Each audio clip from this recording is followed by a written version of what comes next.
సమాజంలోని పేదలకు, వెనుకబడిన వర్గాలకు, మహిళలకు ఉచిత మరియు సత్వర న్యాయసేవలు అందజేయాలనే సత్సంకల్పంతో భారత ప్రభుత్వం లోక్ అదాలత్ వంటి న్యాయ సేవాధికార సంస్థలను ఏర్పాటు చేసింది. లోక్ అదాలత్ ఏర్పాటు ఉద్దేశ్యం: అవి అందించే సేవలు, ఈ సేవలు పొందటానికి అర్హులైన వ్యక్తుల గురించి ఈ వీడియోలో మీకు వివరించటం జరుగుతుంది. సాధారణంగా వ్యక్తుల మధ్య వచ్చే తగాదాలు కేవలం న్యాయస్థానాల ద్వారానే పరిష్కారం కావటానికి చాలా సమయం పట్టటమే కాక ఇది అధిక వ్యయంతో కూడిన పని. సాధారణ ప్రజలు ఈ ఖర్చును భరించలేరు. పేదరికం, ఆర్థిక, సామాజిక వెనుకబాటుతనం, నిరక్షరాస్యత వంటి కారణాల వలన సాధారణ పౌరునికి న్యాయపాలన నేటికి పూర్తిగా అందుబాటులో లేదు.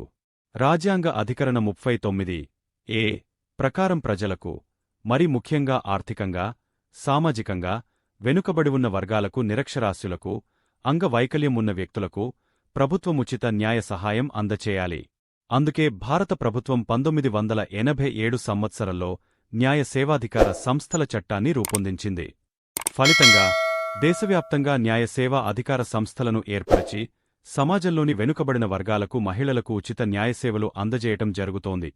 ఈ ఉచిత న్యాయ సేవలలో భాగంగా న్యాయపర అంశాలపై సలహాలను, సూచనలను అందజేయడం, అర్హులైన వ్యక్తుల తరపున కోర్టులలో దావాలు, కేసులు నడపటానికి చర్యలు తీసుకోవడం ముఖ్యమైనవి.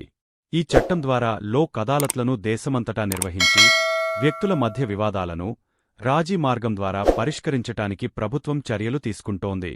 ఈ చట్టం ద్వారా దేశంలోని కోర్టులలో ఉన్న అనేక సివిల్, క్రిమినల్ తగాదాలను మధ్యవర్తిత్వం, పరస్పర సంప్రదింపుల వంటి ప్రక్రియలలో సులువుగా, సామరస్యంగా పరిష్కరించుకోవచ్చు. ఇలా ప్రత్యామ్నాయ పరిష్కార మార్గాల ద్వారా రాజీగా పరిష్కరించుకున్న కేసులలో ఉభయ పక్షాల వారు లాభపడతారు. లోక్ అదాలత్ల ద్వారా అప్పటికే కోర్టులలో దాఖలై విచారణకు వేచి ఉన్నవే కాక కోర్టులో దాఖలు కాని సమస్యలను కూడా పరిష్కరించవచ్చు. లోక్ అదాలత్లలో ఒక విశ్రాంత లేదా పదవిలో ఉన్న న్యాయమూర్తి, ఒక న్యాయవాది, ఒక సామాజిక కార్యకర్త సభ్యులుగా ఉండి కేసులను రాజీగా పరిష్కరించడానికి పార్టీలను ప్రోత్సహిస్తారు. వారి నియామకం న్యాయ సేవా అధికార సంస్థ కమిటీల ద్వారా జరుగుతుంది. ప్రతి కోర్టు ఆవరణంలోనూ కొన్నిచోట్ల వారానికి ఒకసారి, మరికొన్ని చోట్ల ప్రతిరోజూ ఒక నిర్దిష్ట సమయంలో లోకదాలత్లు పనిచేస్తున్నాయి.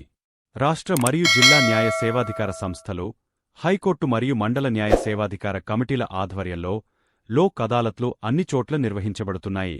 లోక్ అదాలత్లో రాజీగా పరిష్కరించబడి ముగించబడిన తీర్పుకు సివిల్ కోర్టు డిక్రీతో సమానమైన విలువ ఉంటుంది. ఏ కేసైనా రాజీ మార్గంలో పరిష్కరించబడనప్పుడు పార్టీలను కోర్టుకు వెళ్లమని లోకదాలత్ సభ్యులు సలహా ఇస్తారు. లోక్ అదాలత్ వల్ల సివిల్, క్రిమినల్ కోర్టులలో పెరిగిపోతున్న కేసుల భారాన్ని తగ్గించడమే కాక ప్రజలకు త్వరితగతిన న్యాయం పొందే అవకాశం లభిస్తుంది. కోర్టుల్లోలాగా లోక్ అదాలత్లలో ఏ ఖర్చులు ఉండవు. అంతేకాక లోకదాలత్ ఇచ్చే తీర్పుకు అప్పీలు కూడా ఉండదు. అందువల్ల వివాదాలు శాశ్వత పరిష్కారానికి నోచుకుంటాయి. దేశవ్యాప్తంగా పలురకాల ప్రజా సౌకర్య సేవలు శాశ్వత లోక్ అదాలత్ పరిధిలో చేర్చబడ్డాయి. వాయుమార్గం, జలమార్గం మరియు రహదారుల ద్వారా ప్రయాణికులను, సరుకులను రవాణా చేసే సేవలు, సౌకర్యాలు, పోస్టల్, టెలిఫోన్ సేవలు, విద్యుచ్ఛక్తి, నీటి సరఫరా సంస్థలు, ప్రజా రక్షణ మరియు పారిశుద్ధ్యం, వైద్యశాలల్లో అందించే ఆరోగ్య సేవలు మరియు జీవిత బీమా సేవలు వంటివి లోక్ అదాలత్ పరిధిలోకి వస్తాయి. ఆంధ్రప్రదేశ్ రాష్ట్రంలో మరో 2 అంశాలు అనగా బ్యాంకింగ్ మరియు ఆర్థిక సంస్థల వివాదాలు, మహాత్మాగాంధీ జాతీయ గ్రామీణ ఉపాధి హామీ పథకములను కూడా ప్రజోపయోగ సేవలుగా ప్రకటించి ఈ చట్టం క్రింద వివాదాల పరిష్కారానికి అవకాశం కల్పించారు. రాష్ట్ర న్యాయ సేవాధికార సంస్థ ఒక జిల్లా జడ్జి హోదాకల న్యాయ అధికారిని చైర్మన్గా నియమిస్తూ శాశ్వత లోక్ అదాలత్లను ఏర్పరుస్తుంది. ప్రజా సేవల రంగంలో తగిన అనుభవం కల మరో 2 వ్యక్తులు ఈ లోక్ అదాలత్ సభ్యులుగా నియమించబడతారు. తమ ముందు విచారణ జరిగిన కేసులోని అంశాలను అనుసరించి ఉభయ పార్టీలు రాజీగా పరిష్కరించుకోలేని సందర్భంలో శాశ్వత లోక్ అదాలత్ తీర్పును ప్రకటిస్తుంది. ఈ తీర్పుపై అప్పీలు ఉండదు. ఉభయ పార్టీలు శాశ్వత లోక్ అదాలత్ ఇచ్చే తీర్పుకు బద్దులై ఉండాలి. ఈ న్యాయ సేవా చట్టం క్రింద న్యాయ సేవలు ఉచితంగా లభిస్తాయి. షెడ్యూల్డ్ కులాలు, తెగలకు చెందిన వ్యక్తులు, యాచకులు, మానవ అక్రమ రవాణా బాధితులు, మహిళలు, బాలబాలికలు, మానసిక లేదా ఇతర అంగవైకల్యం కల వ్యక్తులు, జాతివైరంతో చెలరేగిన హింసా సంఘటనలు, కులం నెపంతో జరిగిన దుశ్చర్యలు, వరదలు, కరువు, భూకంపాలు, పారిశ్రామిక ప్రమాదాలు వంటి దుర్ఘటనలలో బాధిత వ్యక్తులు ఉచితంగా సేవలు పొందవచ్చు. అదేవిధంగా పారిశ్రామిక కార్మికులు, శ్రామికులు, అనైతిక రవాణా నివారణ చట్టం 1956 ప్రకారం రక్షణ గృహంలో ఆశ్రయం పొందిన వ్యక్తులు, జువెనైల్ జస్టిస్ చట్టం ప్రకారం జువెనైల్ గృహాలలో ఆశ్రయం పొందినవారు, మానసిక చికిత్సాలయం, వైద్యశాలలో మానసిక ఆరోగ్య చట్టం 1987 ప్రకారం చికిత్స పొందుతున్నవారు, ఏడాదికి ₹1,00,000 ఆదాయానికి లోపు వ్యక్తులు ఈ చట్టం ద్వారా ఉచిత న్యాయ సేవలు పొందటానికి అర్హులు.